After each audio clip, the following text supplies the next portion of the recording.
Okay, I'm good. I don't know if you guys could even tell on camera that much, but I used to have a pink ceiling and it got painted today. So the lighting is significantly better. I mean, for me it looks better. I am back and I have more paranormal stories from you guys that I want to share with you. So I have a shit ton that I've screenshotted and I'm gonna go through and I'm gonna read them to you. I feel like I have nothing rambly to say at the beginning of this video other than I really want Diet Coke. I'm trying to contain myself. It's just torture. So I'm gonna do this just like I did it last time. I'm gonna read you the story. I'm gonna have the person's handle right here so you guys can go check them out. I'll also have them linked down below. Thank you guys so much for sending me these stories. I don't think you guys understand how much I love reading these. And like I said in the last one, I try not to read them fully. Like I try to skim them so that way I can kind of be more surprised when I read it on camera. But let me tell you, I've gone through a couple of them because sometimes I just can't control myself and I'll end up reading them and I'm just like, oh. So this first one is from Lori Cupcake. Hi Courtney, my name's Lori. I'm 15 and I'm from Ireland, and my house is freaking me out. I've been watching your YouTube video since forever and finally got the guts to message you.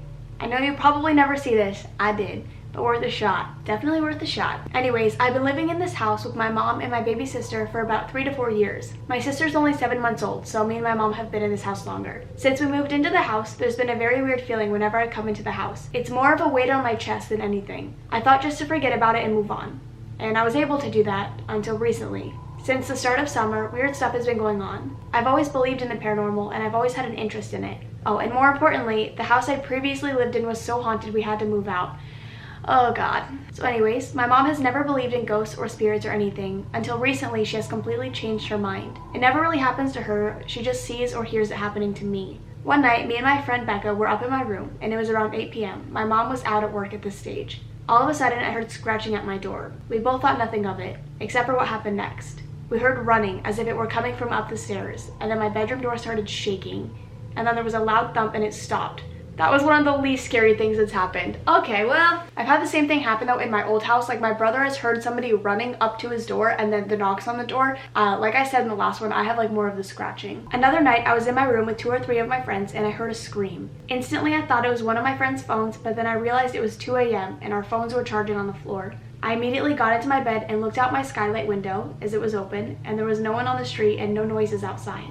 So I looked at my door and walked over slowly. As I approached it, the screaming grew more high-pitched. Ah, no! As I approached, the screaming grew more high-pitched, as if their voice box was going to break, but it was quiet, as if she was whispering. I know exactly what you're talking about. By the way, it was a girl's scream. That's why I thought it was one of my friends. When I got to the door, being the basic dumb bitch I am, I put my ear to the door and it stopped. I sighed in relief, and as I was walking away, my door opened a crack. I instantly, without a thought, slammed it shut and covered the door with my desk. Me, actually, I would shove all of my furniture in my fucking room in front of my door. I didn't open the door until the next morning. About 2 to 3 weeks ago, my mom and I were cleaning out under the stairs. There's a little door, I'll send a picture of it, which she did. And we saw an odd little plank of wood. So my mom, being as nosy as she is, ripped it off the wall. And it just crumbled as if it's been there for a while. Behind the plank were just large plastic bags, but in one of them was a lump. So my mom took it out and there was a bunny in there. It was a cute, not really creepy bunny. Well, I feel like it's just creepy in general that there's a bunny and a plastic bag behind a plank under stairs. It was just like a little bunny, but it wasn't my sister's. A couple days ago, we went into the spare room, which we never used. It's mostly full of boxes of old stuff that we don't need, and she cleared out a space for us to get in. My old wardrobe was in there, and as I opened the door to my wardrobe, can I add I hadn't been in this wardrobe in about 2.5 years, an old top fell out. I bent down to pick it up, and as I picked it up, the bunny that we found under the stairs was under the top of the floor. I got so scared I ran out of the room down to my mom. She says, lastly, it isn't the last thing, but I'm not going to overdo you with my story. Please send me more. I've been having these dreams where this odd shadowy figure is standing in my room at the end of my bed. Then it walks to the door and scratches on the door, and then it turns and jumps at me. It grabs and scratches me. And a couple of times, not all the time, wherever he scratched me or grabbed me in my dream, I woke up with marks on that exact same place. But the weird thing is it doesn't feel like a dream. It feels like I'm lying down, incapable of moving my body. But then when it's over, I jump up and I can see the scratch mark. And then she just says, thank you for reading. Y'all are so brave with this shit. I'm not kidding. I would be bawling my eyes out. Like when the smallest things would happen to me, like the first time I used the board, when I pretty much like felt like I had a shadowy figure following me everywhere, like I would see it everywhere I turned, I would shit my pants every time it happened. Like I was not okay. But y'all like say this like, yeah, so I had somebody jump on me and scratch on my door, and my door flew open, so I just put my desk in front of it. I mean, obviously I can't understand your tone throughout like these messages, but like Jesus fuck. Okay, and this next one is from Mary Grace. Okay, spooky time. So I experienced this thing that I'm not really sure if it's sleep paralysis or not, but it's the best explanation I have for what happens. So sometimes I'll wake up in the middle of the night, usually not when I'm consciously in a dream, which is why I don't think it's sleep paralysis, and I can't move at all. I'll try to move, but whenever I do, I feel this strong pressure pushing me down into my bed. And the more I try to move, the harder it becomes to breathe, and the pressure only gets worse. So one night, about 2 years ago, I was visiting some family in Canada, and we were staying at my grandmother's house. A little backstory. My dad died in 2006 in the guest room of my grandma's house, and it was literally 3 days after his 9-year anniversary. And my brothers and my cousins and I are all pretty positive her basement was already haunted. She gave me the option to stay in either the guest room or in her basement. I chose the basement. See, you guys are fucking brave. So I was already feeling spooky vibes that night, but I went to sleep and woke up at exactly 3 a.m. to the feeling of immense pressure on my shoulders and chest, like the worst I'd ever felt. I hadn't tried to move, and I could barely breathe from the time I woke up, and I started struggling, which only made it worse. And then the radio started making static noises. So obviously I nearly shit the bed, but then it switched to a radio station that was playing my parents' song. Oh fuck. And all of a sudden, whatever was pushing down on me stopped, and I saw some black figure flash past the small window that led outside, and the radio turned itself off after a few seconds. So I have reason to believe that my dad saved me from something super spooky, and I'm never going to my grandma's basement ever again. Okay, and then this one, her name is Dad on Twitter, but this is from Merely Cat. So I have 2 stories that happened to my mom when she was younger. The first is when she was visiting some of her friends at their university. She was staying with them during their rush week since she wasn't actually enrolled in a school at the time but wanted the experience. I can't tell if those are fireworks. I don't know who the fuck would be lighting off fireworks right now. It's 9 o'clock on a Monday. While they were all asleep one night, my mom had that feeling you get when someone's watching you. She turned over and saw a man sitting at the end of her friend's bed. The man was very pale and almost had a transparent feel. She turned back over thinking she may have been dreaming, but when she looked over her shoulder again, he was gone. She got up and checked the windows and doors, and they were both locked. The next morning, she told her friends about it, and they jokingly said how their dorms were supposedly haunted by a man who had died on campus a long time ago. They showed her a picture of what he looked like, and she said it was the same man. Oh, fuck me up. The second story happened when my mom was a lot younger, around a middle school age. She was playing with a Ouija board with her friend Jennifer, who they called Jenny. While they did the Ouija board, they talked to 2 spirits with very basic names that my mom can't remember anymore, but for the purpose of the story, we'll call them Robert and John. Robert and John tried to warn my mom that Jenny would betray her and to stop being friends with her because of it. They laughed it off, talking about how something like that would never happen. The next day, Jenny was walking home from the store when she was approached by 2 men. They said they were Robert and John. They said, "We're Robert and John, and we know what you'll do." Jenny ran away straight to my mom. Many years later, Jenny did betray my mom. She ended up constantly using her for things, and if she didn't want anything, she would completely ignore her. And it turns out, Robert and John were right. Can you imagine like being on a Ouija board, or like me using the Ouija board and then somebody coming up to me the next day being like, "I'm T," and like saying something so specific from the Ouija board session? You know, part of me wishes like exciting shit happened to me, but I'm glad that nothing crazy happens to me. I wouldn't handle it well. And this one's from Cassie. I think most of these are from Twitter. I got more on Twitter than I did on Instagram, so I'm sorry if you guys sent it to me on Instagram and I didn't see it. Hey, so I love watching your videos about your experiences with the Ouija board, and I wanted to tell you about mine. I grew up playing with the board. My grandma used to play it with my mom, so the tradition continued to my mom and myself and my sister. And I was maybe 11 when my friends and I would play with it, and we would always talk to someone or something. And I'm pretty sure there were times where we didn't do it right and didn't close it properly. My house has always been kind of haunted, but this past year it's gotten extremely bad, and I think it's because of something I contacted when I was younger. I'm 22 now. Dude, me too. It slowly started with footsteps and voices at night, and then this summer it escalated. The first thing was a very cold hand on my back. I was home alone and I freaked out, and then it started to sting. My mom came home and looked at it, and it was an actual handprint.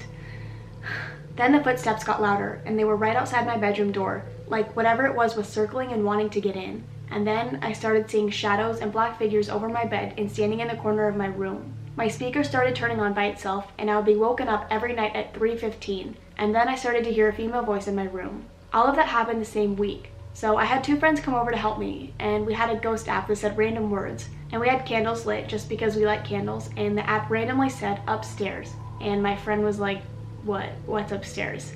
And the candle flame bent in a 90-degree angle, and the app said, I'm here. And then there was a loud bang in my room. So we cleansed the house and things stopped for a bit, but now things are getting bad again. The weird thing is, I'm the only one experiencing these things.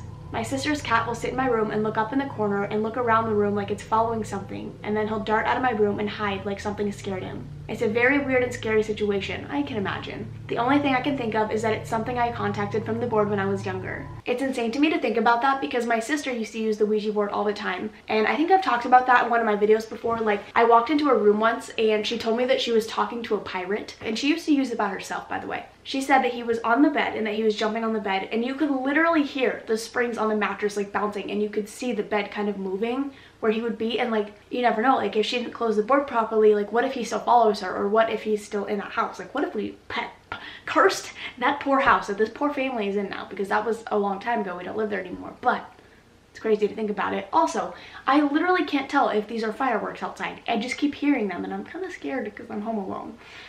Oh, I didn't even realize that. Okay, well, I'm gonna keep holding it because it's kind of comfortable. Okay, and then this one is from Allie Cakes. Okay, so I spent ages earlier typing a paranormal story and it didn't send, so I think I'm gonna have to break it down. Break it down. Sorry. Okay, I shouldn't make jokes. My stepdad passed away in April of this year, and in the first few weeks, loads of weird stuff started happening. But there was one thing in particular that made me believe it was paranormal. Well, first of all, I'm sorry for your loss. When you guys like talk about you like losing people and stuff like that, I don't know, it makes me so sad. I was driving home one day and I had my boyfriend on speakerphone as he was having a really bad day. He started saying to me that he thought I was picking up on someone else's signal because he could faintly hear another voice as well as mine. I couldn't hear anything, so I didn't think anything of it. 5 minutes later, he said it again, saying he could hear another voice in the car. At this point, I wasn't really near any other cars, so I thought it was a little odd that he could hear it, but I couldn't. I joked that maybe it was my stepdad checking in on me. When I said that, my boyfriend said his name and said, "Is that you?" As soon as he said it, he immediately started freaking out, going, "Oh my God, did you hear that?" I didn't hear anything and asked what he heard, and he said, as soon as I said his name, there was a really loud sound that came through the phone. He did the same thing again and said his name and freaked out, again saying the same thing had happened. At this point, my boyfriend was really freaked out, so I jokingly said, "If this is my stepdad, stop scaring my boyfriend." My boyfriend went dead quiet and then said, "I just heard someone laugh." Later that day, we picked up his 5-year-old son from school, and we didn't mention anything about my stepdad. We didn't talk about it in front of his son, as I didn't think it was appropriate, as we thought he was too young to understand. We were sat in the living room, and we all heard a single knock at the door, almost as if somebody had put something through the letterbox. I went out to the hallway, and nothing was there, and no one was outside or even on the road. I went back into the living room and said nothing, and no one was there. And out of nowhere, his son looks at me and says, "I think that was your stepdad trying to get in and see if you're okay." It honestly gave me goosebumps that he said that. So since then, I've kind of started to believe in paranormal things. Holy fuck! For some reason, I feel like it would be strangely comforting to know that somebody was like watching you or with you, especially somebody who passed too soon, or somebody maybe if like you didn't get to say a proper goodbye, like knowing they were there or knowing that they're able to like see you or check on you. I don't know, it's like comforting in the weirdest way possible. Okay, and then this is the last one I'm gonna read. So this one is from Mariah Ski. So I've been able to sense and see demons ever since I was a baby. I'm 22 now. This is already a fucking terrifying story. When I was just a baby, I would get night terrors. My parents wouldn't be able to get me to stop screaming bloody murder for hours until I would basically pass out from exhaustion. When I was able to talk, I would run to my parents' bedroom and tell them that I saw demons in my room. But they never believed me. They would just say it was a bad dream. So I just started telling them I had bad dreams instead, even though I knew it wasn't a dream, just to get a little bit of consolidation. The demons would stare at me while I laid in my bed trying to fall asleep. They'd pull my hair and crouch next to my bed just out of sight, and I could hear their wheezing breaths. Oh my fucking God! I would regularly be visited by literal death, and there would appear corpses strewn across my bedroom floor, which was why I often ran to my parents' room. I would live in my parents' room. I once woke up in the morning to see that my room had even been tidied up by demons. My clothes that had been on the floor were in my closet on hangers, spaced equally apart. Then the next night, they undid everything they had done, but left the empty hangers spaced evenly. I used to hear one of them whistle a creepy little tune, but I never saw that one. There was one that looked like a demon-cat hybrid that would just sit on the couch in the dark and watch me go by as I tried to get to the light switch at night. I can't. I'm literally gonna have nightmares tonight. I had some invisible force try to push me out of the loft of our huge barn, which, by the way, I grew up on a 100-year-old dairy farm. I saw fear itself 2 different times. Needless to say, that was terrifying. I saw Death's face one time, and I saw him outside when the moonlight hit him. Sounds like fucking movie bullshit, but it was beyond real. One time when I was 16 or 17, I was trying to fall asleep and I felt a presence. Then I felt my bed levitate for a few seconds and her breathing next to my bed. Later that same night, I had been in a deep sleep. I was abruptly woken up by what felt like bony hands on either one of my shoulders, quickly and violently shoving me down so hard it made my body bounce back a little off my bed. God damn it. Okay, this is the worst one yet, and I'm fucking scared. My immediate reaction was to block my face with my arms, and then I saw what had been above me rush lightning speed out of the room. It was death. That was the very last time I ever saw him. And she literally was like, I could give more detail for individual stories, but that's a summary. I don't know if I could handle the details. I'm sorry. I mean, actually send them to me, because I'm actually pretty curious. But like, holy shit. Holy shit. And that is all I'm gonna read for today. If you guys have more paranormal stories, please send them to me. I'm just as addicted to these as I am no sleep stories, and that's saying something. But I'm a little bit freaked out, so I'm gonna stop, and I'm probably gonna cry and sleep. But I hope you guys enjoyed. We're slowly coming to the end of October. Actually, when is this video going up?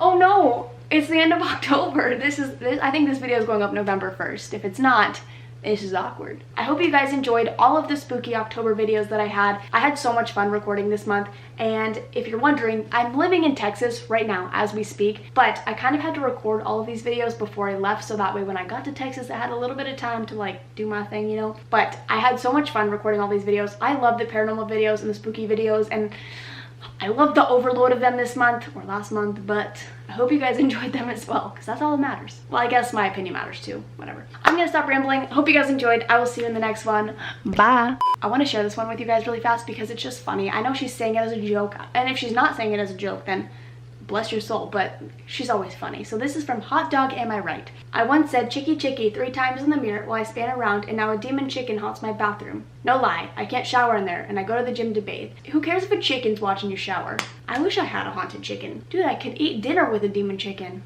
For my new Tinder picture. Okay, well, see ya. Bye.